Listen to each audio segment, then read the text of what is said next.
Olá, tudo bem? Seja muito bem-vindo à última análise da Gazeta do Povo. Quanto mais luz se joga sobre comportamentos e ações do ministro Alexandre de Moraes e do Procurador-Geral da República, Paulo Gonet, mais os dois ficam em situação constrangedora e embaraçosa. E hoje foi um dia especialmente constrangedor para os dois. Ao ser sabatinado para a recondução na Procuradoria-Geral da República, Paulo Gonet acabou desmascarado por vários senadores. Foi chamado de vergonha nacional e ficou em silêncio diante de perguntas que questionavam a sua conduta submissa e subalterna ao ministro Moraes. Já Alexandre de Moraes, por sua vez, ficou igualmente sem palavras ao ser confrontado com uma falha absurda na peça de acusação contra um dos réus do Núcleo 3 da suposta trama golpista. A PGR e a Polícia Federal levantaram acusações com base em supostas conversas de um celular apreendido, mas que sequer consta nos autos do processo. Só isso já bastaria para anular todo julgamento por violação ao amplo direito de defesa. Para saber mais detalhes deste dia em que os abusos de Moraes e de Paulo Gonet ficaram expostos perante todo o país e mais temas de relevância deste dia, eu convido você a ficar com a gente aqui no Última Análise, que tem no estúdio o Francisco Escorcim. Tudo bem, Escorcim? Bem-vindo? Tudo bem, Tossi. Boa noite. Saudações aos nossos colegas de telão, André Marcília. Salve, Marcília. Bem-vindo. Tudo bem, Tosi? Prazer estar aqui contigo, com o nosso queridíssimo Escorcim e com o nosso queridíssimo Deltan, que está com uma blusa verde manchada de branco, muito elegante. É a tal blusa Delavé, né, como se dizia nos anos 80, né? Uma expressão bem antiga. Tudo bem, Deltan Dallagnol? Salve! Bem demais. Olha, vocês estão muito chiques. Eu nem sei o que é Delavé. Isso aqui é o meu verde agro, defensor do agro brasileiro. Eu estou representando aqui os interesses de quem planta, carrega o Brasil nas costas, alimenta o Brasil e o mundo. E agora eu quero dizer que a gente tem aqui do meu lado, pessoal, um super do outro lado. Opa, aqui, ó, um super especialista que ele não é de cabelo laranja, ele é de óculos laranja. Preste atenção, não vamos confundir as coisas. O nosso de óculos laranja funciona. Que não funciona é cabelo laranja. Grande abraço a todos, na expectativa aqui dos temas que a gente vai debater hoje à noite, vai ser muito bom. Pois olha só, o Procurador-Geral da República, Paulo Gonet, foi reconduzido ao cargo para mais 2 anos. A votação no plenário do Senado já aconteceu, foram 45 votos a 26, 10 senadores não votaram. Ele, digamos, como se falava antigamente, passou raspando no exame, mas passou. Agora, ao pedir o voto dos senadores, o Gonet disse que a PGR não age com precipitação, só faz manifestações nos autos, sem vazamentos e que não tem cores partidárias. Também disse que a PGR não julga ninguém, apenas leva os relatos dos fatos apurados pro judiciário julgar. Essa foto bonita que Paulo Gonet pinta de si mesmo não resistiu logo às primeiras interpelações na Comissão de Constituição e Justiça. O senador Flávio Bolsonaro fez as críticas mais duras e diretas e que deixaram Gonet visivelmente constrangido. Vamos acompanhar parte das intervenções do senador Flávio Bolsonaro primeiro. Senhor Paulo Gonet, eu quero lamentar a sua recondução. Muito. O senhor aceitou passivamente o Ministério Público Federal ser esculhambado. Não defendeu as prerrogativas constitucionais da instituição que o senhor deveria representar. Perdeu a titularidade da ação penal pública. Foi ignorado em vários momentos pelo ministro Alexandre de Moraes, que sequer consultava o Ministério Público Federal para tomar alguma iniciativa. Aí depois dava aquela vaselinada, mandava lá para o senhor opinar. Ali a gente deixou a cara do Gonet, né? A reação dele enquanto o Flávio Bolsonaro dizia que ele tinha esculhambado com a PGR, né? O Flávio Bolsonaro começou com essa manifestação muito pessoal, uma crítica muito dura, mas em cima, a gente vai ver outros trechos, Escorcim, em cima de condutas do Paulo Gonet, né? O Paulo Gonet conseguiu, de certa forma, diminuir o tamanho da PGR, o simbolismo até da PGR no país hoje em relação a 2 anos ou antes de ele entrar no poder? Eu acho que no atual estado de coisas no Brasil não há nenhuma instituição que não tenha sido, se não deteriorada por completo, apequenada por praticamente todos os ocupantes, né? É um bom exemplo, por exemplo, o próprio Senado Federal com essa comissão, com a sabatina, né? Eu acompanhei uma boa parte dela, né? E o simples fato de você fazer os senadores fazerem trabalho colegial, né?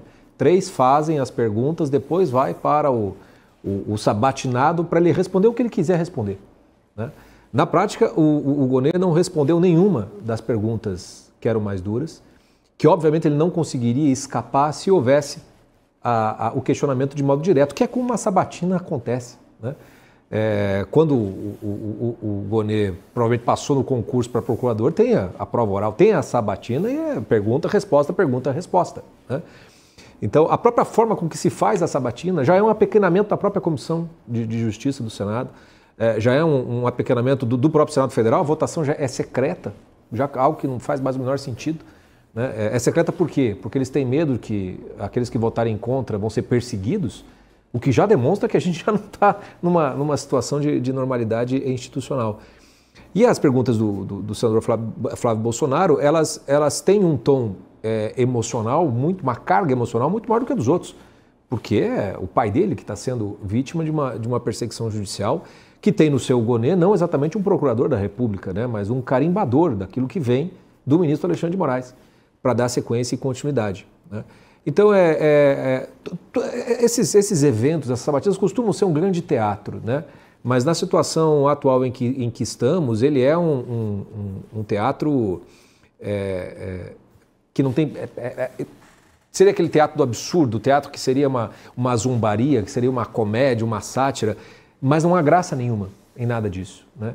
E é doloroso você assistir o senhor Paulo Gonê defendendo como se as coisas corressem com uma certa normalidade, quando os fatos são muito escancarados, muito escancarados. E, infelizmente, no Brasil, né, os únicos momentos em que a gente consegue visualizar essas figuras terem de ser confrontadas com esses fatos e com as verdades são em situações assim. Porque a imprensa, praticamente tirando nós aqui, alguns poucos veículos, que eles provavelmente nem acompanham, não falam absolutamente nada, a realidade não é mostrada efetivamente falando.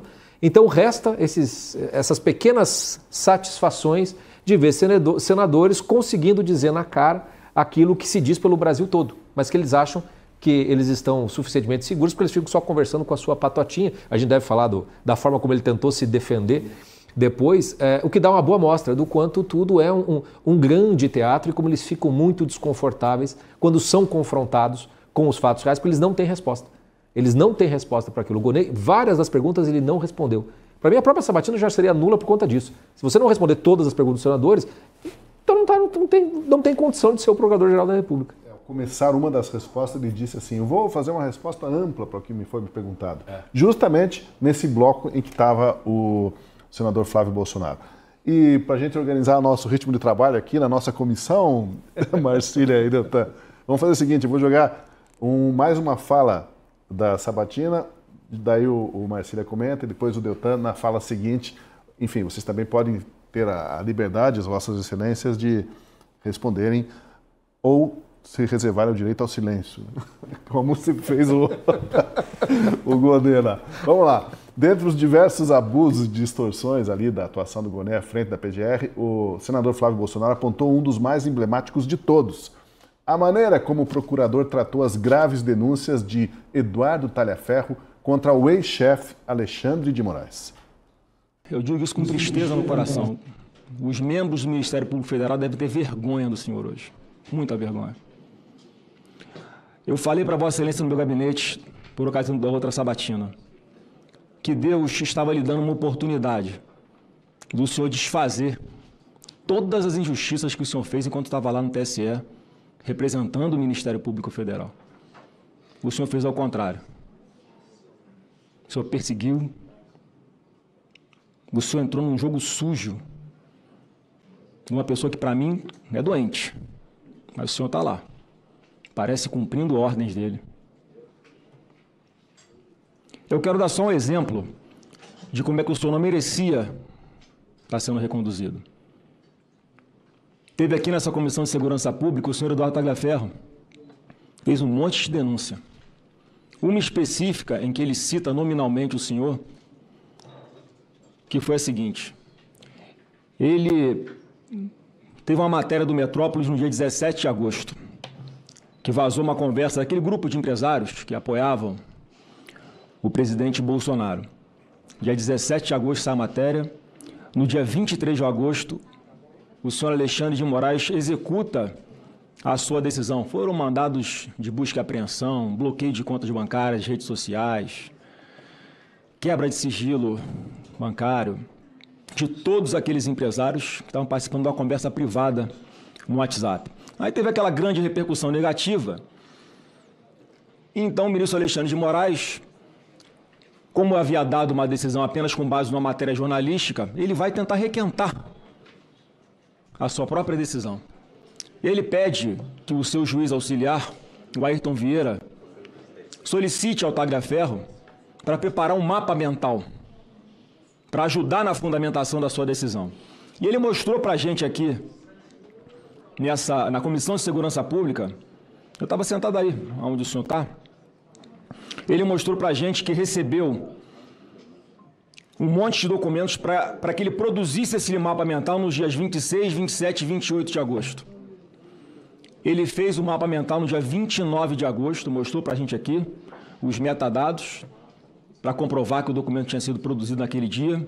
E sabe qual dia o Alexandre de Moraes afastou o sigilo da sua decisão, porque estava tudo sob sigilo? No próprio dia 29. Ele provou para a gente aqui que o Alexandre de Moraes fraudou a própria decisão dele. Ele tinha dado uma decisão com base na matéria de jornal, estava sob sigilo. Ele usa uma estrutura de combate à desinformação do TSE para refazer a sua fundamentação e depois da publicidade. Aí, no meio do caminho, o Tagliaferro mostrou para a gente aqui que recebeu uma mensagem do senhor Lucas. Você conhece o senhor Lucas, né? É seu assessor, seu próprio assessor, procurador Guarani, cobrando o Tagliaferro. Abre aspas. Dr. Paulo Gonet, vice-PGR, me pediu para entrar em contato com você, Tagliaferro, sobre um assunto que ele tratou com o ministro Alexandre hoje cedo. O ministro Alexandre de Moraes tratando com o senhor de uma investigação que não lhe caberia. Ao juiz cabe julgar, não cabe perseguir ninguém. E o Tagliaferro anunciou daqui, ó. Eu enviei o que eles me pediram para o Gonet. Eu enviei pessoalmente para ele, para o senhor, os pedidos que o Moraes combinou com ele. Eu enviei diretamente para o WhatsApp do Paulo Gonet. Foi quando ele mostrou aqui para a gente, para essas câmeras que estão nos filmando aqui agora, as mensagens do próprio telefone dele, que ele havia enviado para o senhor. Foi quando até vazou o seu número publicamente, sem querer, mas aconteceu. Foi sem querer mesmo.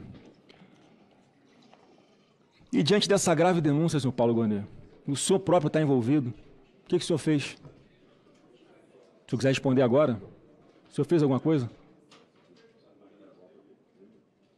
Nada, né? O senhor não fez nada, ou pior, o senhor começou a investigar o próprio Tagliaferro. O senhor denunciou o Tagliaferro depois do que ele denunciou aqui.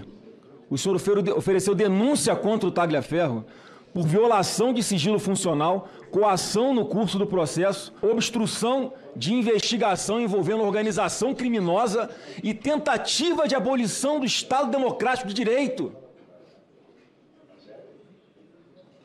O senhor, ao invés de investigar as graves denúncias, o senhor foi investigar quem denunciou. Olha, eu quero ouvir, acho que o Deltan, agora, Deltan, sabe por quê? Porque na defesa que depois o Paulo Gonet fez dessas perguntas todas, né, na argumentação que ele apresentou, ele disse assim, olha, eu não tenho que ter vergonha não do Ministério Público, nem eles sem vergonha de mim, porque recebi um apoio aqui do presidente da Associação dos Procuradores e eles estão fechados comigo. Aí você conhece, né, Deltan, você é egresso do Ministério Público também, conhece o clima e de aprovação ou desaprovação, de concordância ou discordância da classe com a maneira como tem se comportado o Paulo Gonet.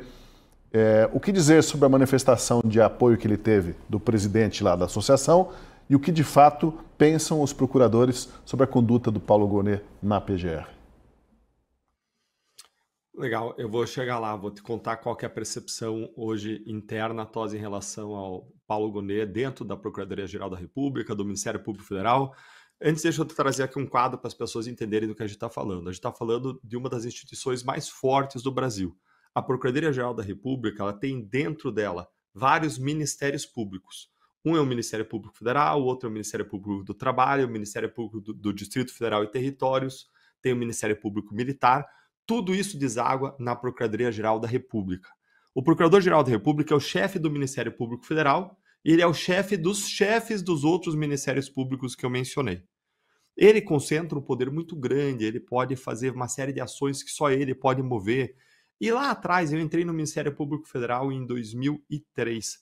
Lá atrás, ao longo dos anos, 2003, 2005, 2010, 2014, nós tínhamos uma ilusão dentro do Ministério Público Federal de que a atuação do PGR, em grande medida, praticamente 100%, seria técnica em defesa das garantias constitucionais, em defesa do que era certo, em defesa dos valores do Ministério Público. E até então se seguiu uma prática de escolher o Procurador-Geral da República a partir de uma lista tríplice. Como que era formada essa lista tríplice? Era uma lista com 3 nomes mais votados a partir da votação de todos os procuradores da República, dos membros do Ministério Público Federal. E essa lista tríplice era encaminhada ao presidente da República para que fosse escolhido o novo Procurador-Geral da República.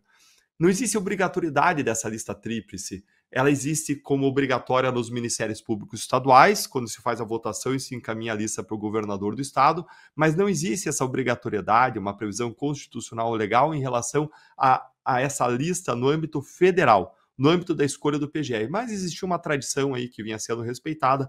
A gente teve procuradores-gerais da República que foram muito respeitados, muito reconhecidos pelo seu trabalho, como Cláudio Fonteles, Antônio Fernando, Roberto Gurgel, o próprio Janot. E a gente teve, depois de Janot, a Raquel Dodge, que já trouxe algumas complicações. Depois tudo piorou, degringolou. A carreira toda tem uma leitura péssima, assim como eu tenho de Augusto Aras. Foi talvez o pior procurador-geral da República da história do Ministério Público Federal, pela inconsistência de posicionamentos, pelo aparente alinhamento à política, por uma falta de fundamentação jurídica, por uma perseguição interna que promoveu, por uma série de razões. E aí a gente teve, em 2023, a escolha de Gonet. Teve lista tríplice? Não, não teve lista tríplice na escolha de Gonet. Foi ignorada a lista tríplice. Até teve uma lista tríplice, mas ela foi ignorada. Nessa lista tríplice tinha colegas aí muito respeitados, como a Luísa Fichaisen, o Mário Bonsalha, o José Adonis, mas foi ignorada e foi escolhido diretamente pelo pelo presidente da República, o Procurador-Geral da República, Paulo Gonet. E ele fez essa escolha a partir especialmente do lobby, da pressão, da indicação feita por 2 pessoas. Aí você deve pensar, nossa, deve ser 2 pessoas muito influentes dentro do Ministério Público, ou 2 juristas muito influentes. Mas não, quem fez a pressão, o lobby, foram ministros do Supremo Tribunal Federal. Não cabe a ministro do Supremo Tribunal Federal fazer indicação de Procurador-Geral da República.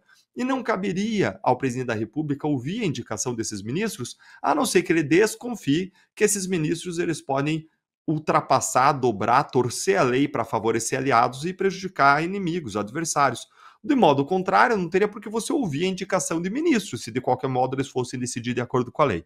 Mas, realmente, o presidente da República ouviu os ministros Gilmar Mendes, Alexandre de Moraes, e agora você começa a entender a raiz dos males que foram praticados na gestão Paulo Gonet. A raiz dos males é a indicação dele, exatamente por Alexandre de Moraes e pelo Gilmar Mendes. Isso gerou aí uma espécie, vamos dizer assim, de dívida moral. Não deveria existir uma dívida de quem é indicado em relação a quem indica, mas no Brasil, tradicionalmente, a gente tem uma percepção pública de que essa dívida acaba sim existindo, de que a sustentação até política do cargo é promovida muitas vezes pelas pessoas que fazem as indicações. E qual é a percepção que existe dentro da carreira em relação à atuação do Paulo Gonet? A percepção, em geral, ela é boa, com uma ressalva de que se entende que nesses casos do 8 de janeiro, da trama golpista, Gonet está pagando um pedágio em relação à indicação que ele recebeu de Gilmar Mendes e Alexandre de Moraes. Ou seja, fora do âmbito desses casos muito contaminados politicamente, da atuação do Supremo Tribunal Federal, em que o Supremo declarou uma guerra contra o bolsonarismo, fora desses casos, a atuação dele seria técnica, seria boa, seria centrada, equilibrada. Por exemplo, você não vê, apesar de a gente ter um governo petista, o Paulo Gonet, ele perseguindo os agentes públicos da Lava Jato. Você não vê ele dando declarações, você não vê ele falando pelas imprensas, pelos cotovelos, você não vê uma atuação política concentrada do Paulo Gonet. Agora, você vê, sim, uma atuação errada, absurda, abusiva, nesses casos específicos de interesse das pessoas que fizeram a indicação e o lobby pela escolha do Paulo Gonet. Essa é a percepção que existe na carreira, é a percepção que eu tenho também, com uma série de críticas, e fazendo uma análise abrangente, que eu posso voltar a falar aqui, Tosi, se vocês acharem pertinente, para fazer um balanço geral desses 2 anos, posso voltar a fazer, mas antes eu queria responder essa sua pergunta aqui e abrir o espaço aqui para ouvir o André Marcília também, as percepções e opiniões dele, dizendo, em resumo apertado, que Paulo Gonet é avaliado positivamente dentro da carreira, mas com a ressalva de que as pessoas têm uma leitura de que, nesses casos, contaminados politicamente, ele está pagando pedágio. Ou seja, fez uma carreira acadêmica interessante, convincente, quando chegou para colocar na prática, né, à frente da PGR, deu no que deu. Mas deixa, antes de ouvir o Marcília, colocar mais um trecho da ofensiva do Flávio Bolsonaro na oitiva, na sabatina do Gonet. Ele citou o caso do irmão dele, Eduardo Bolsonaro. Outra pessoa que fez denúncia, um outro whistleblower que fez denúncias graves, mas que em vez de ser ouvido, passou a ser perseguido pela PGR por Alexandre de Moraes. Igualzinho o senhor está fazendo com o deputado Eduardo Bolsonaro agora. Ele vai para os Estados Unidos, denuncia os abusos de Alexandre de Moraes e Vossa Excelência está aqui, abrindo inquérito para persegui-lo, ao invés de investigar as graves denúncias que estão sendo feitas. Você não tem vergonha de fazer isso? Nenhuma vergonha. Eu enviei todas essas denúncias, essa e várias outras, para o senhor. Está lá na PGR. Mandei o presidente do Supremo Tribunal Federal, quando era ainda o ministro Barroso. E não acontece absolutamente nada. O senador Flávio Bolsonaro apelou à consciência de Paulo Gonet, indagando como ele pode perseguir cidadãos que fazem denúncias graves contra o Estado e ainda assim depois consegue dormir à noite. Essa, senhor Paulo Gonet, foi apenas uma situação que foi aqui evidenciada. Imagina quantas outras não aconteceram ao longo dos últimos anos. Esse conluio, esse jogo combinado, essa manipulação, essa farsa. E o senhor participando de tudo isso? O senhor colaborando com a perseguição a pessoas inocentes? O senhor não sente mal de fazer isso, não? O senhor consegue chegar em casa e olhar nos olhos da sua esposa e ficar com a consciência tranquila?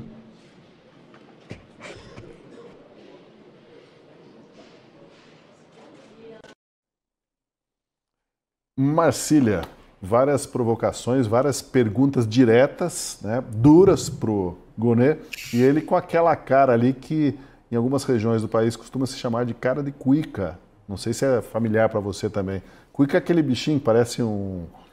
O que é? Cuica mesmo? Não me complique, não me complique. A cuica parece um gambazinho, né? Um gambá que fica com aquela cara assim que você não sabe exatamente o que ela... Se ela é mansa, se ela é braba, se ela quer atacar, se ela quer fugir. Eu tomei um susto aqui, confesso a você, ainda bem que o Ica veio em seguida, mas eu por um momento segurei aqui o meu fôlego e falei, é hoje que o Tosi vai nos levar todos presos. Mas enfim, talvez seja uma forma da gente fazer o Gonet despertar desse sono profundo, né? Seja a gente mexer com... Deve ter em algum lugar brios nesse homem. Ele tem uma cara de vassoura, eu não sei porquê, mas eu acho que ele me pareceu com uma vassoura. Olha lá. Eu não sei porquê, eu não sei explicar, mas parece uma vassoura, né? muito reto, né? E aqui na parte de cima parece aquela parte que a gente usa para varrer. Mas enfim, isso não tem nada a ver com o assunto. O que eu acho que tem a ver com o assunto, fiquei até quando eu vi o senador Flávio Bolsonaro fazendo essas perguntas, eu corri loucamente para as notícias do dia. Falei, será que o Gonê conseguiu um habeas corpus do Moraes para ficar em silêncio na própria sabatina dele, assim como os convocados para a CPMI e tal? Falei, deve ter conseguido, né? Não é possível, eles dão habeas corpus para todo mundo, deve ter um habeas corpus para o Gonê também ficar em silêncio na própria sabatina, mas aí não, depois descobri que ele iria responder depois, e como vocês bem disseram antes, acabou não respondendo.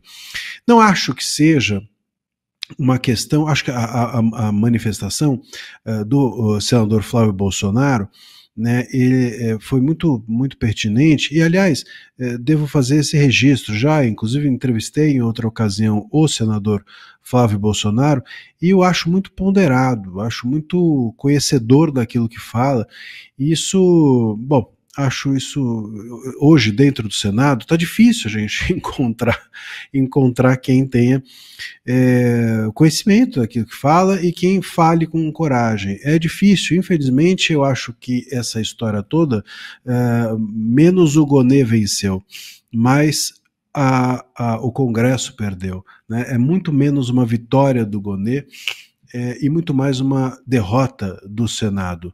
É um Senado que se disse muito combatente, é um Senado que disse que iria combater e iria promover a anistia, que o problema da anistia eram apenas os presidentes das casas legislativas, e a gente vê que não, que o problema é o próprio Senado.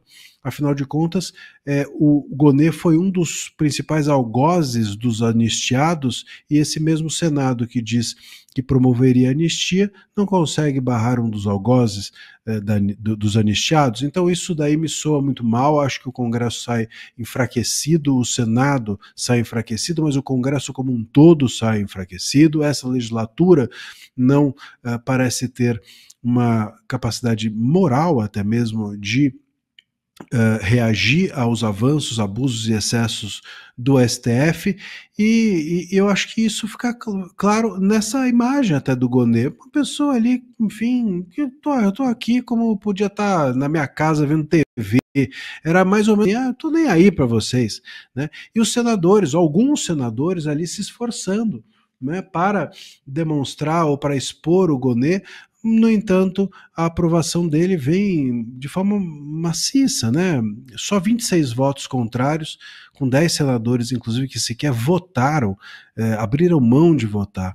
Então, é algo muito ruim. Ele foi aprovado na CCJ, foi aprovado no plenário, e com isso o Congresso mostra-se submetido não ao Gonê, mas a quem faz do Gonê o que é o Gonê, que é o STF e o Moraes. O STF hoje fez da PGR o seu puxadinho, e o Gonê, ele é uma extensão do poder que tem o Moraes dentro do país. E é essa a vitória que foi obtida. A vitória hoje foi do Moraes.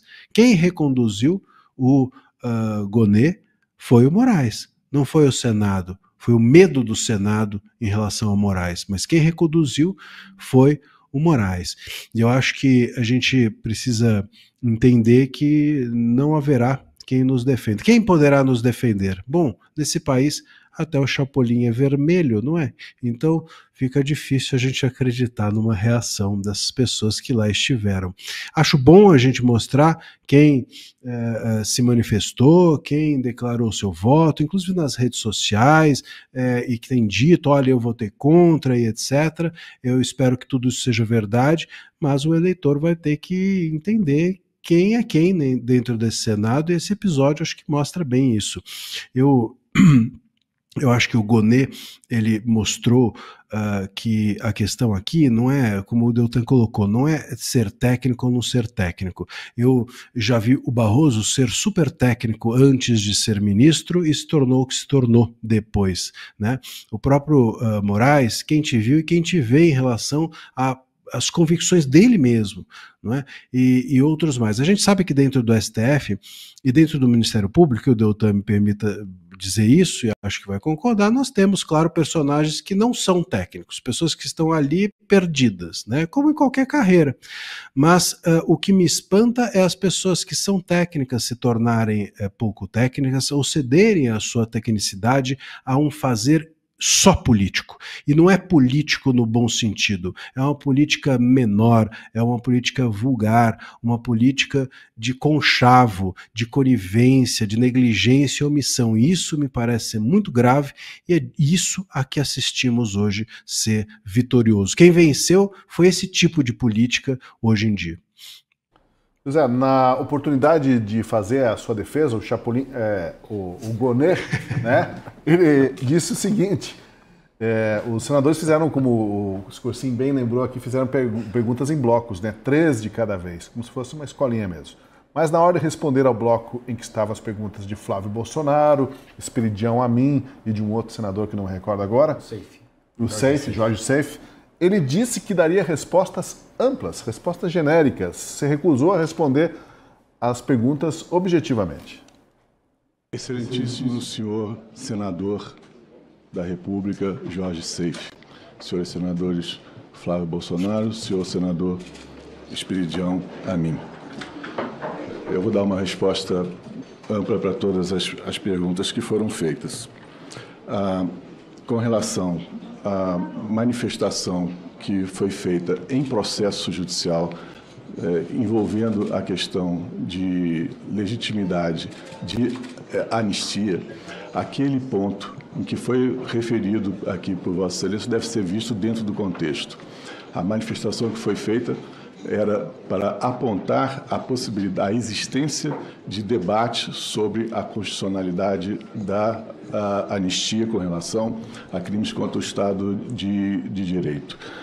Essa é uma decisão que cabe ao Congresso Nacional tomar. Eu não tenho dúvida da competência do Congresso Nacional para se manifestar a respeito de anistia, mas entendo que há polêmica em torno disso do ponto de vista jurídico.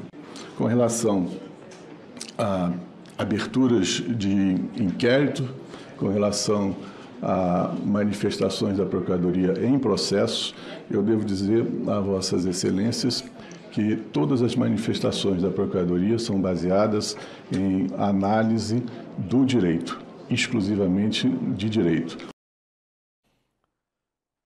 Pois olha, ele disse que ia dar respostas amplas e a resposta ampla dele é que tudo foi baseado em análise do direito, tudo de conformidade com o devido processo legal.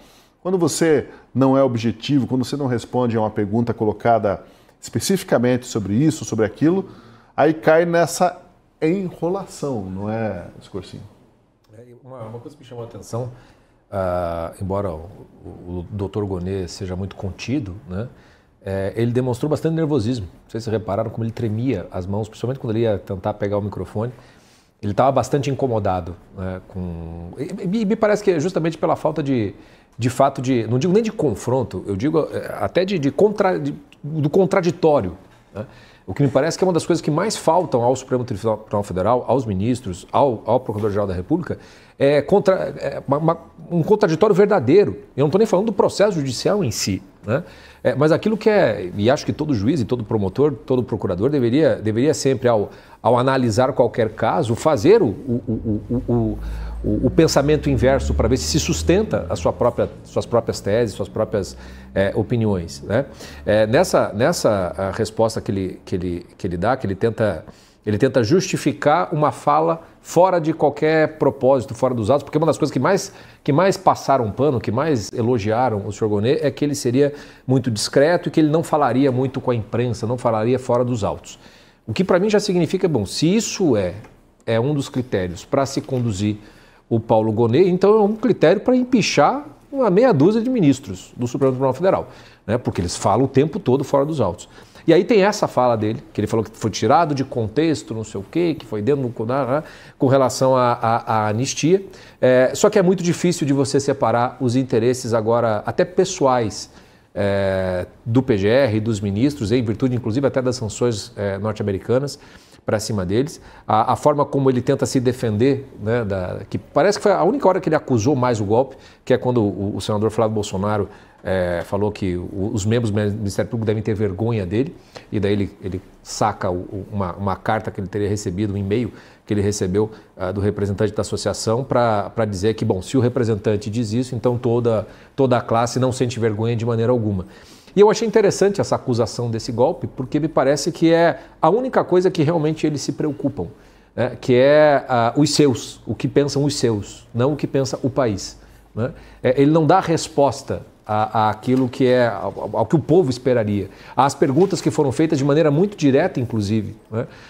Como, por exemplo, uma que o Esperidião Amin fez sobre o famoso inquérito eterno, né, das fake news, se eu não me engano, que ele usa a numeração, não a expressão que ficou popularizada, e ele literalmente não respondia. Ele não respondia e também não era contraditado pela ausência de respostas. No máximo, o próprio Esperidião Amin até fez uma brincadeira com ele para fazer, não, senhor, peraí, é brincadeira, o senhor não respondeu o que eu tinha falado e tudo mais, e ficou tudo nesse rame-rame, como se diz assim. Alguns senadores até acharam ofensivo a forma como o senador Flávio Bolsonaro se dirigiu a ele.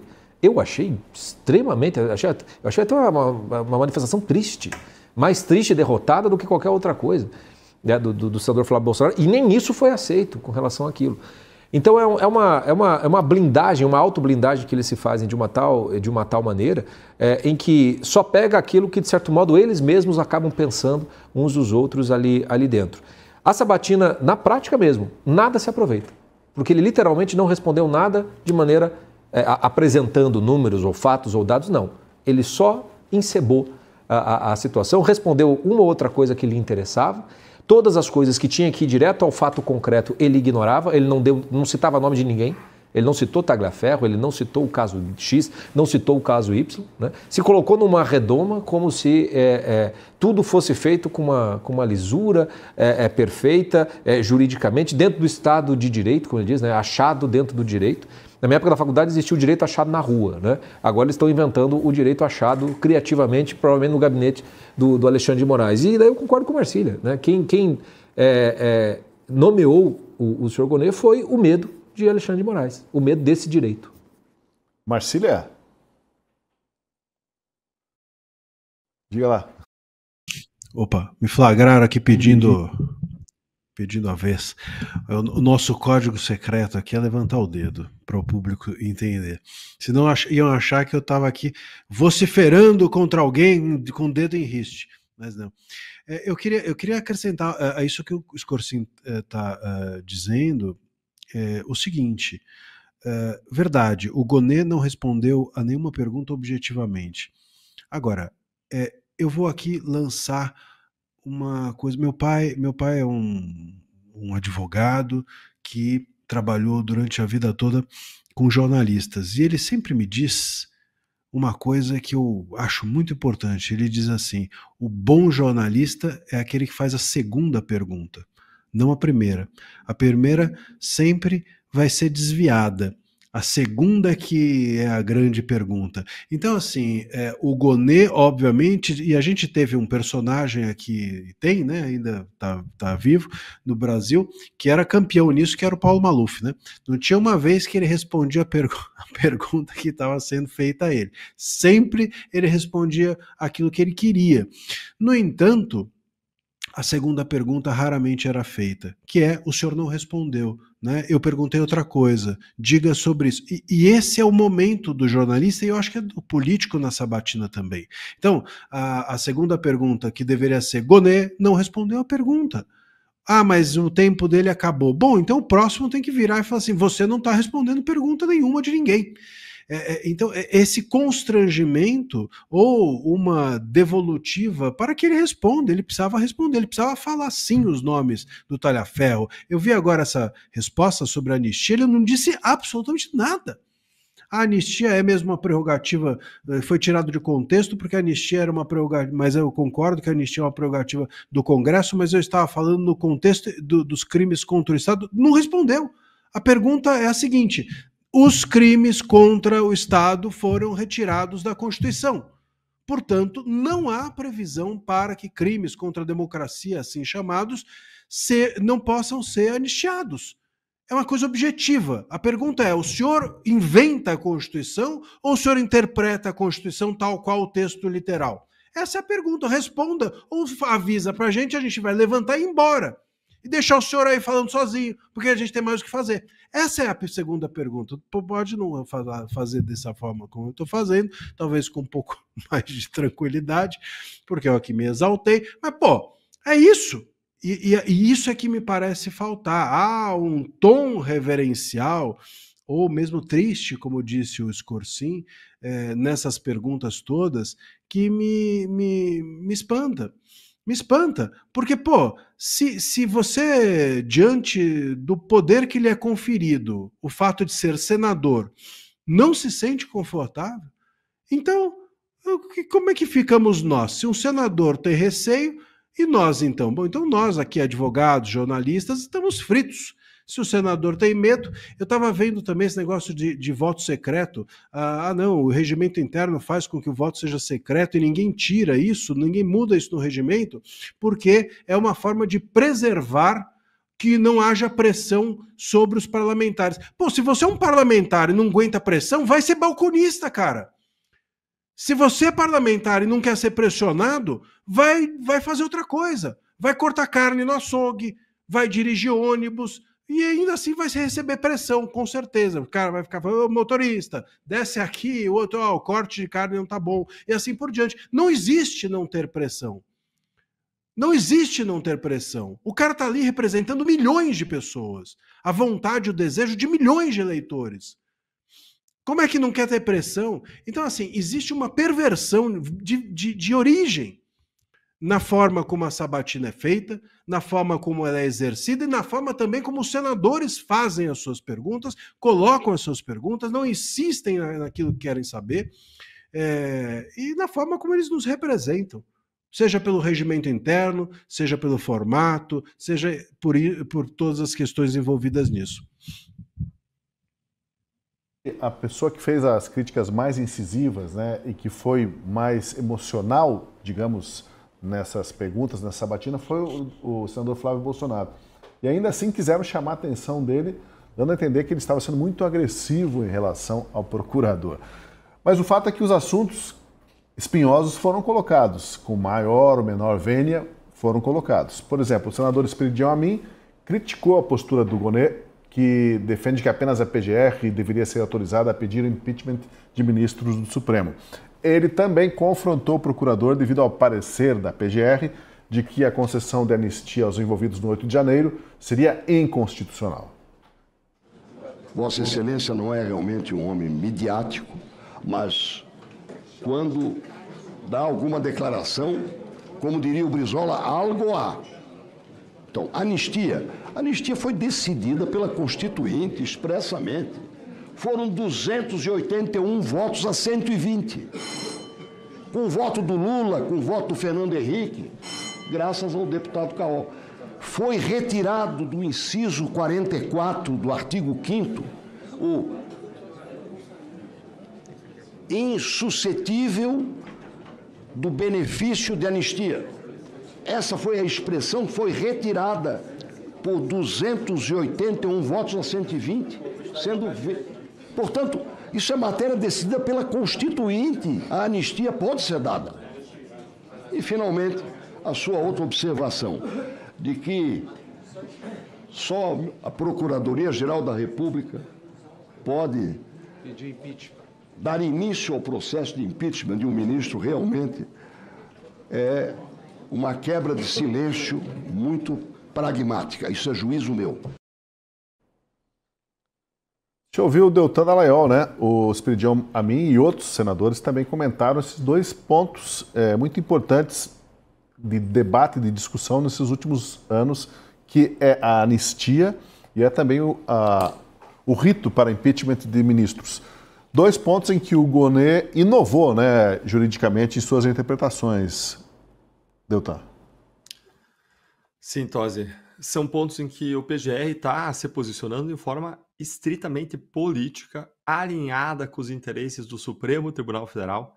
No caso de buscar uma titularidade exclusiva no processo, na iniciativa do processo de impeachment de ministros do Supremo, o que o PGR está fazendo agora é proteger os ministros da atual composição do Supremo que recém sofreram um processo de impeachment, não agora, mas a partir da próxima eleição, Então eles já estão atuando em várias frentes, tentando conter essas possibilidades, atuando em várias frentes para impedir que isso venha a acontecer. E faz parte disso não só esse novo posicionamento do PGR em relação ao impeachment, mas também a própria viagem de Alexandre de Moraes ao Rio de Janeiro, quando ele foi lá confrontar o governador Cláudio Castro, que é um provável senador a partir do próximo ano.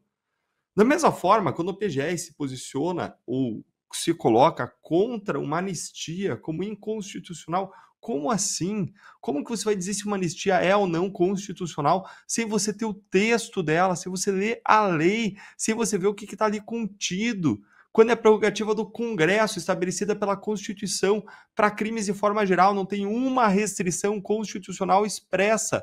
E quando a Constituição não restringe, como que o Supremo vai restringir?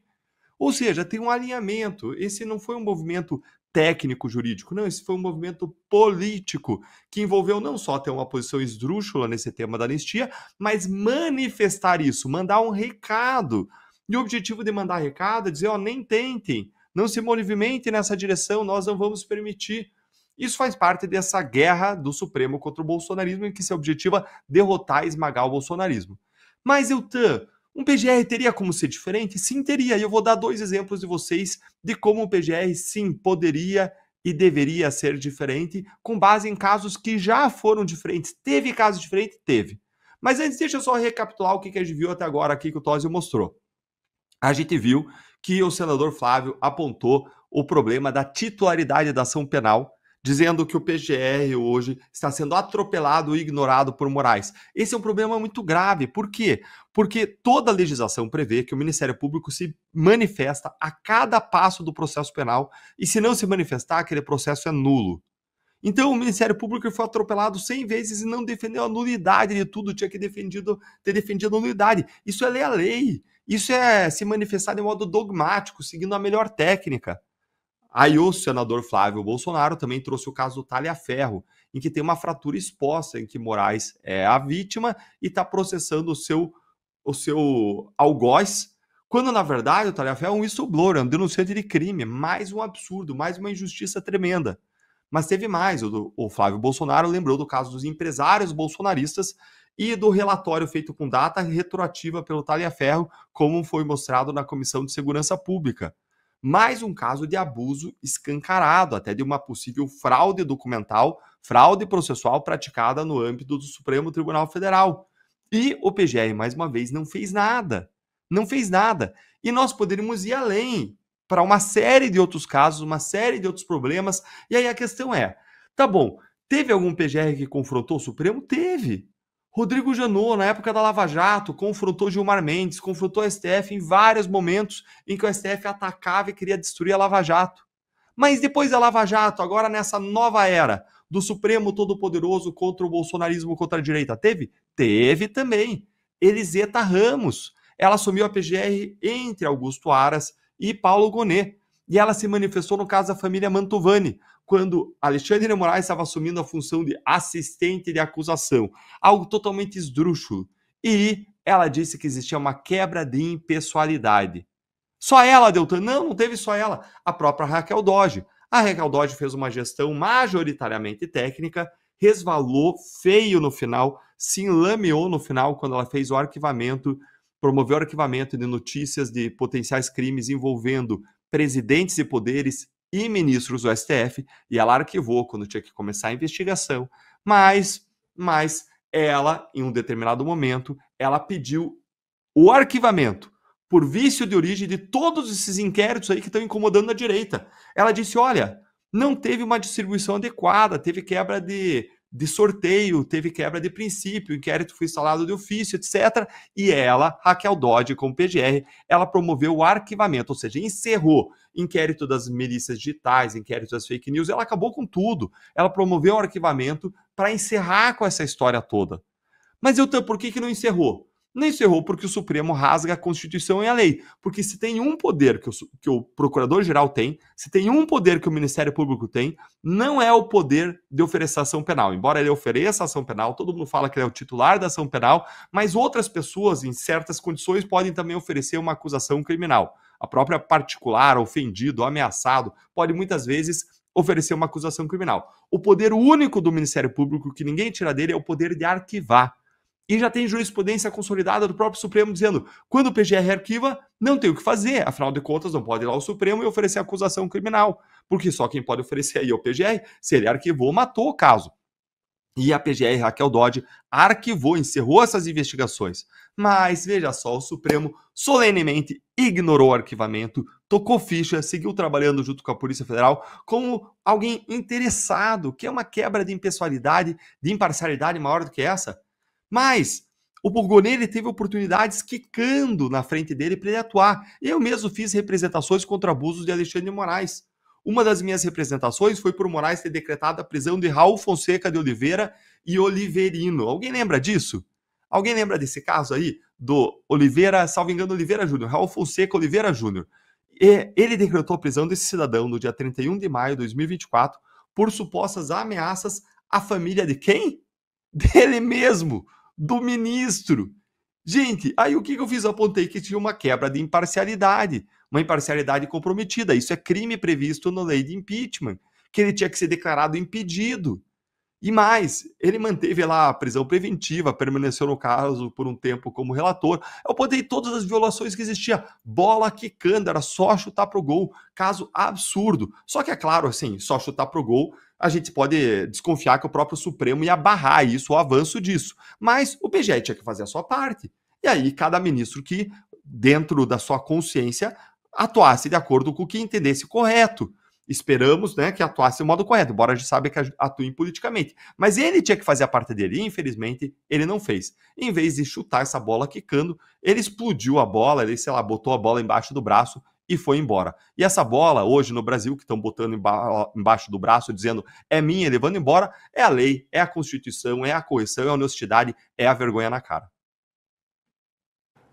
Pois olha, eu queria agora mostrar um trecho da defesa ou da argumentação do Paulo Gonê, em que ele tenta se livrar da acusação de que agiu em conluio com o ministro Alexandre de Moraes na época em que também presidia o TSE, Moraes. Gonê argumentou que havia duas conversas diferentes. Uma conversa administrativa e, em outro momento, uma conversa jurisdicional. Com relação à atuação na Justiça Eleitoral, eu tenho que dizer o seguinte: há muito de malícia ou ignorância em torno desse episódio, porque existe uma distinção muito interessante no campo do sistema eleitoral brasileiro. No sistema eleitoral brasileiro, a Justiça Eleitoral, tanto ela exerce funções administrativas quanto exerce funções jurisdicionais. Nesse campo administrativo, é necessário que haja contatos, que haja troca de informações, que haja recebimento de dados da Justiça Eleitoral, que não são típicos da função jurisdicional. Tudo o que aconteceu foi isso. Não houve nada de impróprio nas relações da Procuradoria-Geral Eleitoral com a presidência do TSE. Em nenhum momento se pode comparar isso com outros episódios que foram suscitados por quem está, hoje em dia, submetido a um processo penal. Marcílio, o que dizer dessa tese aí do Gonê de que existe uma conversa que é administrativa e uma conversa que é jurisdicional? E lembrando que as acusações levantadas pelo Tagliaferro, as denúncias dele, envolviam justamente conversas, né, conversas pouco republicanas ou nada republicanas, entre a assessoria de enfrentamento à desinformação do TSE com a PGR e encomenda de denúncias, encomenda de perseguições, de derrubada de perfis. Isso era conversa administrativa, era conversa jurídica, era conversa entre amigos, o que era? Já que ele segmentou o tipo de conversa que ele tinha. Pois é, inventaram agora essa forma, né? Aliás, Eu queria até ouvir o Deltan sobre isso, porque a Lava Jato foi acusada justamente de ter essas conversas, e agora ele inventou esse negócio de administrativo, jurisdicional, enfim, tá aí uma boa ideia para a gente. É sempre assim, né? Quando você não sabe explicar o negócio, cria um conceito novo. Isso sempre dá certo. Então, você não é protagonista em alguma coisa, aí você vai lá e cria um conceito novo que não existia antes, e aí você vira o único especialista naquilo. Né? É, é assim que é feito. Agora, por exemplo, eu estava até hoje discutindo isso num debate que era sobre o racismo ambiental. Só para usar de exemplo, o racismo ambiental, a Aniele lá falando de racismo ambiental. Eu falo, olha, enfim, você inventa um conceito desse e você vira o único especialista. Eu tinha um colega meu, uma colega, aliás, que ela, alguns anos atrás, montou um escritório especializado em acolher mulheres, né? Era a especialidade dela, acolher mulheres. Ou seja, ela estava trabalhando com violência doméstica. Tinha gente há 60 anos trabalhando com violência doméstica, mas ela botou um novo nome, Acolher Mulheres. Ela era a única especialista em acolher mulheres, só tinha ela no mercado. Então, assim, sempre tem um jeito de você explicar qualquer coisa. O Gonê aí, com essa questão de administrativo, o problema é que a parte administrativa não passava pelos procedimentos que deveriam passar, né, mesmo sendo administrativo. Então, a questão não é se é administrativo ou não. O problema é, primeiro, o que estava sendo feito, a finalidade do que estava sendo feito e os procedimentos que estavam sendo feitos, né? O percurso ali era o problema e não apenas o conteúdo, se era administrativo ou não, embora no conteúdo também houvesse problemas. Então, eu acho que esse me parece ser o ponto. E eu acho que não é apropriado mesmo dizer que entre os ministros ou entre qualquer órgão do judiciário e o Gonê houvesse qualquer tipo de conluio. Aí eu concordo, porque não é conluio quando você é funcionário, né? Então o que havia é uma espécie de ordem, né? O Gonê, ele recebia ordens ali, não era conluio. Não dá para ter conluio se você não está em pé de igualdade. O Gonê sempre esteve submetido, infelizmente, né, ao STF, ao TSE e quem quer que seja ali do judiciário. Ele não é uma pessoa com autonomia. Isso ficou evidente, isso está evidente até agora. Aliás, o fato dele ser aprovado de forma, embora seja essa pessoa tão insossa, né, mostra que ele está ali, como a gente disse há pouco, aprovado pelo Moraes. É o Moraes que o pegou na mão e o reconduziu. Então ele não tem como ter qualquer tipo de relação de conluio, porque ele não está em pé de igualdade com ninguém ali. Ele simplesmente é um puxadinho. Eu vou dizer uma coisa que depois pode me complicar, mas eu vou dizer, Zé. O Paulo Gonê dá a impressão de uma certa bipolaridade. Né? Bipolaridade. E deixa eu explicar, porque ele saiu com essa conversa de que há diálogos administrativos e há diálogos jurídicos entre ele e o gabinete de Moraes. Agora, esse mesmo raciocínio foi usado quando ele tentou explicar por que assinou um parecer de que apenas a PGR deveria ter legitimidade para propor o impeachment de um ministro do STF. E aí, de novo, ele recorreu a essa solução bipolar.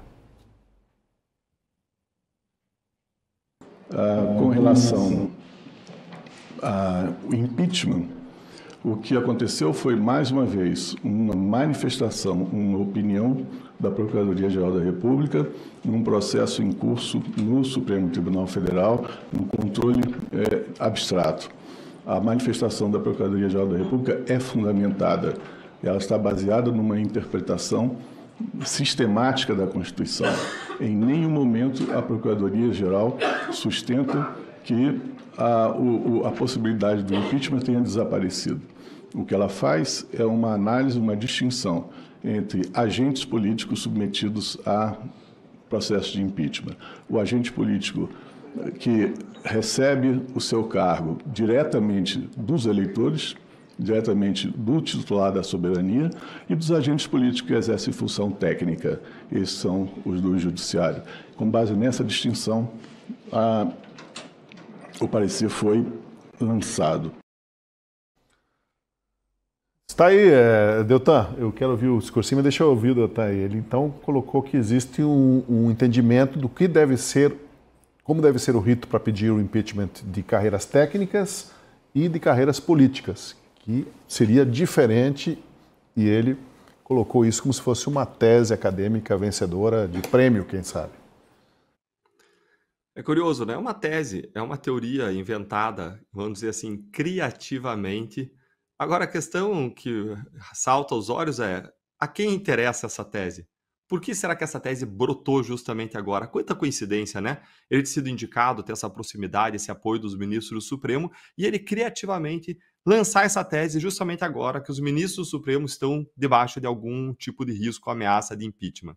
É um posicionamento que parece que não tem nada de técnica, na verdade, e sim uma motivação, uma intenção, um propósito político de proteger os ministros do Supremo. Quando a gente estava conversando agora sobre essa ideia de você inventar alguma coisa para você ser especialista, né, Marcília? Eu lembrei de quando a pessoa também, para se fazer importante, ela fala que ela é CEO, né? Ela é CEO da empresa. É uma empresa individual, só ela que é a única sócia, a sócia administradora, outro sócio é uma esposa, alguém que não faz nada, e a pessoa se coloca CEO, sou CEO da minha empresa. CEO de empresa unipessoal. Exato, exatamente. Então, assim, a criatividade... CEO de MEI, CEO de MEI. A criatividade, ela é muitas vezes impulsionada pelo interesse. Aqui a gente vê um caso claro de interesse. Eu queria voltar naquele ponto anterior também, em relação à relação entre PGR e o TSE. Quando eu vi aquelas mensagens da Vaza Toga, eu não vi nada que me chamasse a atenção de errado na relação entre PGR e TSE, ou PGR e STF. Olhando ali do que eu puxo de memória, eu não lembro de ter visto nada que me chamou a atenção.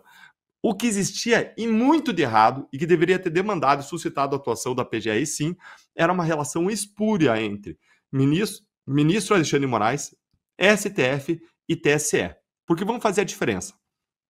O TSE, aquela assessoria especial de enfrentamento de desinformação, era um órgão técnico criado de modo ilegal dentro da estrutura do TSE, mas vamos dizer lá, vamos passar essa questão da ilegalidade, vamos dizer que fosse um órgão legal dentro do TSE, que tinha uma função ali de fazer algumas apurações, algumas atividades administrativas num TSE que tem função, ou como eles chamam, poder de polícia. Então o PGR, como órgão também executivo, ainda que de um poder executivo impróprio, como órgão de investigação, vamos colocar assim, ele tem o poder de requisitar a diligência de qualquer outro órgão. Então ele tinha poder de pedir diligências, informações, o que ele quisesse para o talha-ferro. Isso aí não tinha nada de errado o PGR pedir, o PGR receber, e o meio pelo qual se pede, se recebe, se é e-mail, se é mensagem, se é ir lá pessoalmente, isso aí não importa, isso aí não torna o ato ilegal ou ilegítimo. Qual é o problema? O problema não está aqui nessa relação. O problema está na relação entre talha-ferro e STF. Por quê? Porque o ministro Alexandre de Moraes, ele tinha duas funções. Uma função, ou dois chapéus, vamos dizer assim. O chapéu de presidente do TSE, em que ele era hierarquicamente superior ao talha-ferro, e a função de ministro do STF, em que ele tinha um chapéu de julgador. E aí, o que ele fazia? Ele usava o seu chapéu de ministro do STF, mandava o talha-ferro fazer atos, investigações, diligências do interesse do julgamento de investigações e ações em curso no Supremo Tribunal Federal. Se ele quisesse fazer isso, ele não podia pedir direto para o talha-ferro, ele tinha que pedir para o chefe do TSE, que seria ali a estrutura subordinada a ele mesmo, Alexandre de Moraes, e aí ele encaminhava para o talha-ferro, e aí voltava. Agora, o problema ainda não é esse, vai ficar pior. Qual é o problema? O problema é que o talha-ferro produzia os relatórios a pedido do Supremo, às vezes com até indicações de agentes externos, e aí, para esconder que foi o próprio Supremo, o próprio ministro que pediu a informação, eles pediam para ele tornar aqueles relatórios anônimos. E isso escondia uma situação que é juridicamente relevante, que é a parcialidade e a suspeição do Alexandre de Moraes para atuar nos casos em que ele mesmo pediu diligências, em que ele mesmo deu início, em que ele mesmo pediu instauração. Isso gera suspeição do ministro. Ele mesmo ter pedido. Aí, para esconder isso, aí o talha-ferro gerava relatórios como se tivesse vindo de colaboradores externos do tribunal. Ou seja, ele praticava uma baita de uma fraude processual, uma baita de uma falsidade ideológica. Isso, eu estou falando tudo em termos de indícios, né? Todo mundo tem presunção de inocência, até o trânsito julgado, blá, blá, blá, blá, blá, blá. Mas os indícios, as mensagens, davam conta de que isso estava acontecendo. E quando ele fazia essa fraude, ele estava escondendo que o Alexandre de Moraes era parcial, que ele era suspeito, ou seja, estava ocultando um crime previsto na lei de impeachment, praticado em tese pelo senhor Alexandre de Moraes, que era o crime dele atuar em casos em que ele é suspeito ou impedido. Isso é o grande escândalo, esse é o grande escândalo da atuação da Natália Ferro. É o Alexandre de Moraes, ele usando dois chapéus ao mesmo tempo, o chapéu de ministro e o chapéu de superior hierárquico do TSE, para realizar diligências, escondendo que ele estava usando os dois chapéus ao mesmo tempo, escondendo a sua parcialidade, a sua suspeição, para julgar esses casos à mão de ferro, que ele mesmo direcionou a apuração, como se ele fosse isento, a ponto dele pedir lá pro cara, use a sua criatividade, me manda um relatório assim, assim, assim, que eu quero fazer isso e assado. Aí o cara ia lá, fazia o relatório daquele jeito, mandava para ele, e ele ia e dava a canetada. Acabou a imparcialidade, acabou qualquer noção de impessoalidade, de correção, de honestidade da justiça, quando você vê esse tipo de postura, esse tipo de atitude, esse tipo aí sim, de, vamos dizer assim, um conluio para prejudicar as pessoas que o Moraes indicava que deveriam ser objeto, alvo da apuração criativa, e depois desse dia dando ferro em cima dessas pessoas. Aí você acabou com a justiça no Brasil. Olha, quem também passou vergonha hoje foi exposto perante todo o país no julgamento de acusados do núcleo 3 da suposta trama golpista foi o ministro Alexandre de Moraes. Ele quis fazer provocação sobre fotos tiradas no aniversário de um dos acusados de planejar matar autoridades, mas a brincadeira acabou ficando sem graça porque deu oportunidade para a defesa mostrar um ponto absurdo em todo o processo. Acompanhe. Doutor, presidente. Pois não, eminente relator. Doutor, o senhor podia me esclarecer um... Com toda certeza, ministro relator. Vossa Senhoria junta aqui do dia 12 do 11 uma foto de um clube, me parece. Sim, senhor. Do réu. É o réu na piscina. É o réu na piscina, excelência. Daí, Vossa Senhoria junta também no dia 14 do 12... um dia antes do aniversário. Jantando com amigos, isso. Jantando com os amigos, uma foto. Vossa Senhoria não teria uma foto do dia do aniversário dele? Porque todos nós tiramos foto no dia do nosso aniversário. Mas Vossa Excelência tira com o seu próprio celular, né? Não haveria nenhuma foto. Da mulher não tirou uma foto, então, os filhos... Excelência, essa pergunta, ela é maravilhosa. Eu agradeço o senhor por fazê-la. Vamos suspender esse ato? Eu coloco isso, então.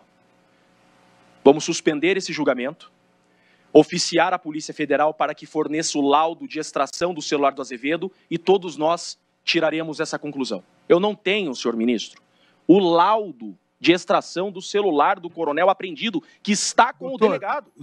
O senhor tinha essas fotos. Essa foto eu consegui da nuvem. Obrigado, doutor. É só para ter essa informação. Obrigado. Aquela outra foto do dia 14, senhor ministro, eu entendo o teu raciocínio. Aquela foto do dia 14 é do celular da esposa do coronel, não é do celular do coronel. E se no dia 15 nós temos uma foto do celular do coronel? Eu não tenho como acessar. E essa foto não é do celular do coronel também. Essa foto é do celular da esposa também, para que fique bem claro. Essa foto foi uma ata notarial feita do celular da Ariane, agora eu lembrei. Essa foto tem ata notarial, bem lembrado. Essa foto que eu juntei do dia 12, ministro presidente, é do celular da esposa do coronel Azevedo. Eu tenho ata notarial, Vossa Excelência, desculpa, mas não sei o que é engraçado enquanto eu falo. Peço vênia ao procurador, rindo enquanto eu falo. Não sei o que tem de graça na minha fala, com todo respeito, mas tem uma ata notarial, Vossa Excelência pode ver. Tem uma ata notarial do celular da Ariane que ela tirou essa foto do dia 12. Eu não tenho o laudo pericial do celular do coronel Azevedo.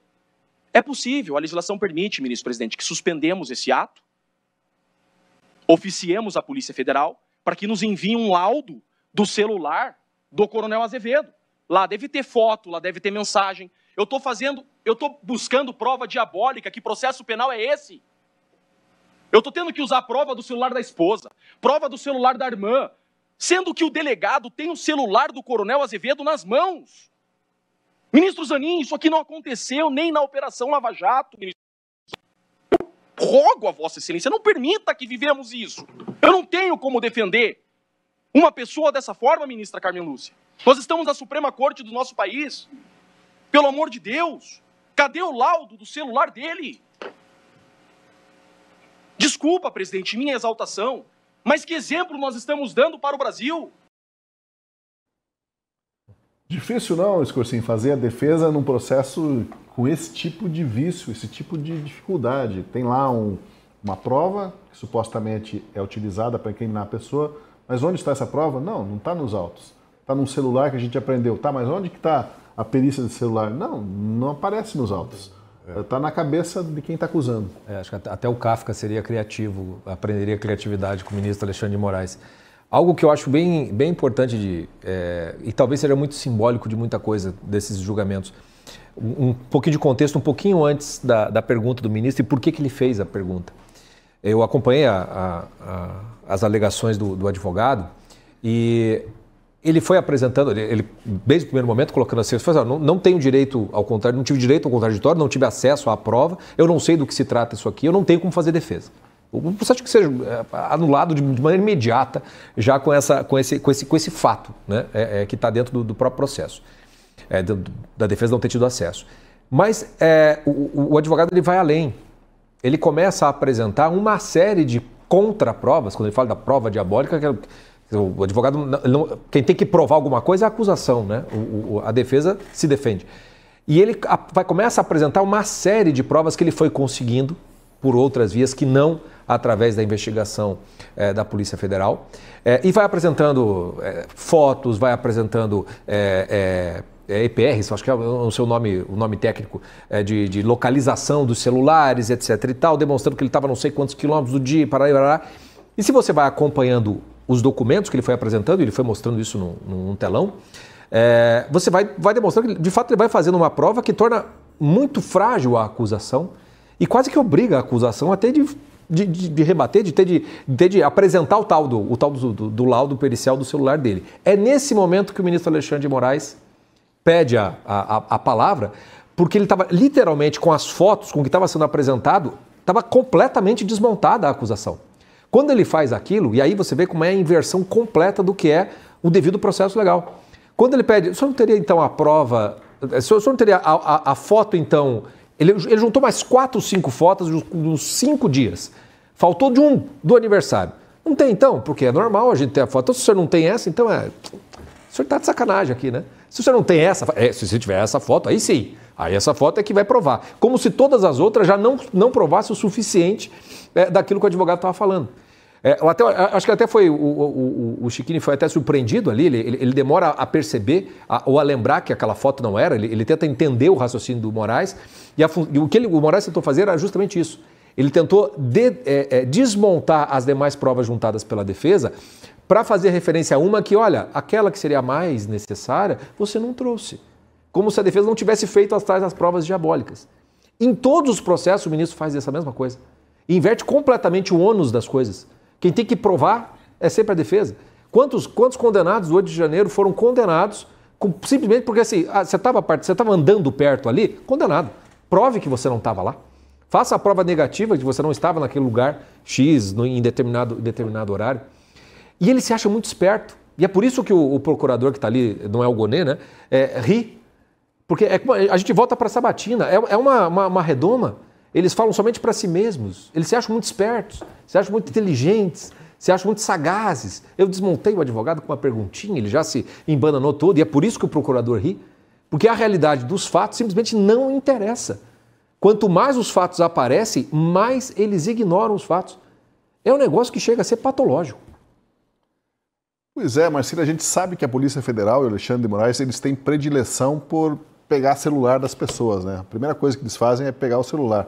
Mas essa agora é novidade, né? Pegaram o celular, utilizam de fotos, de conversas que supostamente estão nesse celular, mas não apresentam perícia, não apresentam isso nos autos. Fica guardado para eles elaborarem as acusações e tudo na cabeça deles, mas nada no que possa ser comprovado e ter um contraponto, né, no processo. Não está no processo. O celular foi confiscado literalmente e nem o conteúdo, o suposto conteúdo que poderia incriminar alguém, se tem acesso. É meio surreal isso, né?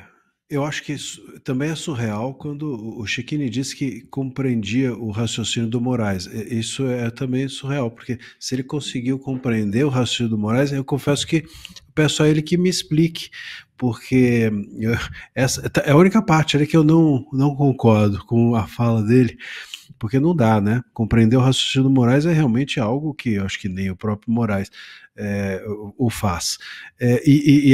O Scorsin estava dizendo bem, né? Essa coisa dessa conversa, né? Parece que eles estão falando para o espelho, né? Eles estão ali jogando squash, né? E não tênis. Aliás, no direito, isso passa a ser chamado de contraditório reflexivo. A gente chama de contraditório porque o contraditório, obviamente, é reflexivo, mas chegou-se numa bizarrice tão grande que as pessoas passaram a achar que contraditório era só oportunizar o outro falar. Mas não, é você ouvir. A escuta faz parte do permitir o outro falar. E aí vem essa história de contraditório reflexivo, que é algo que não é exercido claramente ali. Parece muito quando eu estou conversando com a minha mulher, né? É isso, você fala e sabe que ela não está ouvindo, ela já tem a sentença pronta. Agora, tirando, enfim, se é que isso cabe, né, algum tipo de jocosidade como a que eu estou fazendo, que é uma questão muito séria, o que a gente vê aqui, né, um pouco resumindo tudo isso que aconteceu, é o seguinte: todo e qualquer contraditório, ele pressupõe a comunhão do objeto. Então você precisa compartilhar o objeto que está sendo analisado e debatido. Então, se um celular está sendo debatido, eu preciso que o celular tenha sido compartilhado entre acusação e defesa. Senão a defesa está dizendo uma coisa e a acusação outra. Não tem contraditório, é uma conversa de maluco. Cada um está vendo um objeto diferente. Então, o objeto precisa ser compartilhado. E nesse caso, né, o advogado reclama que não havia ali o laudo sobre o celular do Azevedo, que era o Kid Preto, ali, o réu. Né? E depois ele também reclama que os dados, isso é incrível, ainda tem essa outra questão que não aparece aí, mas ele diz que os dados de geolocalização do celular fornecido à defesa era de uma companhia telefônica, salvo engano, a Vivo, e a Claro que estava sendo usada para acusar. Então a acusação era baseada nos dados de uma empresa e a defesa tinha tido acesso aos dados de outra. Quer dizer, é isso, é conversa de maluco. Não tem como. Se você não tem um objeto comum a ser debatido, você não tem debate. Você, portanto, não tem contraditório, você, portanto, não tem julgamento. Não dá para chegar e falar assim: eu estou aqui julgando o João com base no fato de que ele pegou uma arma calibre 38 e aí a defesa chega e fala: não, peraí, mas a arma que chegou para mim é calibre 12. Então, se é 12 ou 38, não tem discussão. A discussão inexiste se o objeto não é comum entre acusação e defesa. O objeto não está sendo compartilhado. A questão aqui, portanto, é anterior ao jurídico. A gente não está no território do jurídico, a gente está no território da lógica. Se você não tem, repito, um objeto comum entre defesa e acusação, não tem debate, não tem julgamento, é tudo uma loucura completa. Não há nem Kafka. Kafka não ousaria fazer isso, porque ele sabe que não faria sentido nenhum. Infelizmente, é disso que se trata, e as pessoas que promoveram todo esse absurdo estão hoje, ou está hoje, sendo reconduzida pelo Senado, que tanto se colocou como o solucionador dos nossos problemas. Pois olha, Deltan Dallagnol, o presidente da primeira turma, o Flávio Dino, não gostou de ver o ministro Alexandre de Moraes ficar acuado e sem resposta diante da denúncia do Jeffrey Chicchini. E aí ele fez algo pior, o Flávio Dino. Chamou a atenção do advogado e ameaçou usar o poder de polícia, mesmo fora dos tribunais, para enquadrá-lo por causa de um discurso mais firme e mais crítico. Então, uma das lições que esse julgamento permite é a compreensão quanto à largueza da ampla defesa, quanto à ampla liberdade de conteúdo, que sempre foi respeitada, mas não descuidemos da forma, porque a forma faz parte do nosso ofício. Portanto, nós, assim como outros tantos que vieram antes de nós, sabemos bem, e temos feito isso nesse julgamento, como aquilatar o acervo probatório ofertado pelas partes. E encarecemos sempre que, quando reivindicamos, e a palavra correta, exigimos lealdade em relação ao tribunal, friso, exigimos lealdade em relação ao tribunal, também concito os próximos profissionais a fazerem uso da tribuna, em outros julgamentos, inclusive, que guardemos também idêntica urbanidade, lhaneza no trato, e repito aqui literalmente o que está escrito no Código de Ética da Advocacia entre as partes. Entre as partes.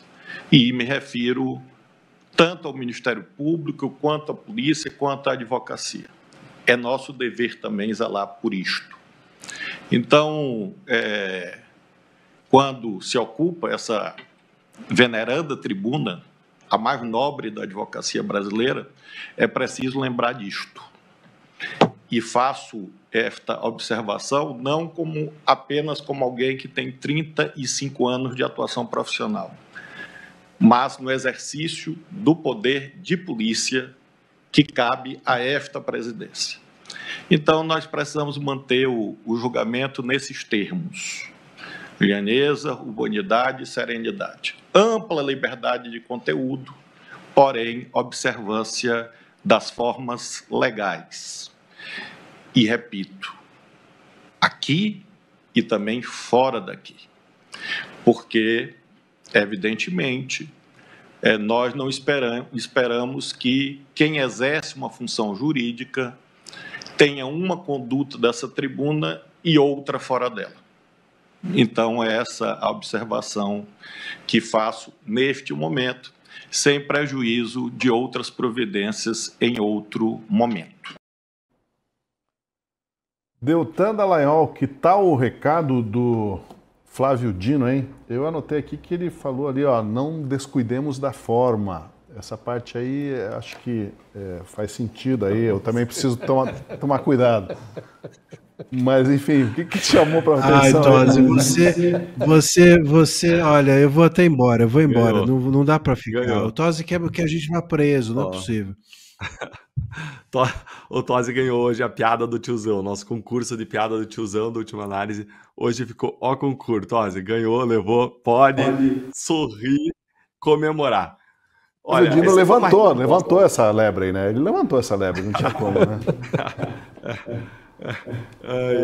Então, o que a gente viu foi, o Jeffrey humilhou ali o Alexandre de Moraes com uma pergunta, com uma simples pergunta, quando ele pergunta, olha, onde o celular tá bom, você me pergunta da foto, mas tá bom, cadê o celular? Por que eu não tenho acesso ao celular para eu mostrar a foto, para eu analisar? E mostrou que existia ali uma violação grave devido ao processo legal, a ampla defesa, que estava tudo errado. E aí, o que parece realmente é que os ministros ficaram incomodados. O que eu acredito que aconteceu é que Alexandre de Moraes ele mandou um zap para o ministro Flávio Dino e disse, ó, não deixa por isso não, ó, nos defende aí. E aí foi o Dino querendo passar um sabão num advogado. Mas isso não é papel de ministro Flávio Dino. Ele ainda invocou um poder de polícia, dizendo, olha, a questão aqui é que eu aqui, como presidente da turma, tenho um poder de polícia. O que raios que é esse poder de polícia? Poder de polícia é um poder administrativo que uma autoridade tem sobre cidadãos. Não é necessariamente um papel só da polícia militar, polícia civil, polícia federal, não. É um poder de polícia que tem toda a autoridade administrativa. Por exemplo, aquele fiscal do IBAMA que vai lá e multa você, aquele fiscal da agência sanitária que vai e aplica uma multa, o fiscal de trânsito que alguém está ultrapassando o sinal vermelho e multa, isso é exercício do que a gente chama de poder de polícia. É um poder de fiscalização das regras administrativas. E o que surpreendeu foi que ele passou um sabão, dizendo que existiria aí uma falta de decoro, uma quebra de um bom padrão de tratamento, mas eu não vi nada de errado que o Jeffrey tenha feito. Você não pode impor obrigação de fazer ou de não fazer, a não ser em virtude de lei. Esse é o princípio básico da legalidade, e pelo qual o judiciário e toda a autoridade estão obrigadas, estão constrangidas, estão limitadas. Mas o ministro foi e simplesmente disse, olha, a gente tem que melhorar aí o nível de tratamento. O que fica parecendo é que o ministro quer coibir crítica, porque o que o Jeffrey fez o tempo todo foi mostrar os furos da investigação, os problemas, as violações, os abusos. Ah, ministro Flávio Dino diz tem algo errado. Tá bom, mas o que que tá errado? Então diz o que tá errado, ministro Flávio Dino. Ele não especificou, não disse qual foi a fala errada, qual foi a fala que passou do limite. Sabe por quê? Porque não tem. Porque o que teve foi crítica. Eu olhei a fala, eu assisti a fala do Jeffrey, o que eu achei ele dizer de mais incisivo foi o momento em que ele chamou o delegado de Polícia Federal, Fábio Chor, de irresponsável. Foi só isso. Gente, não xingou, não imputou crime, nada. Ele disse que foi um irresponsável por ter induzido em erro os ministros da Suprema Corte.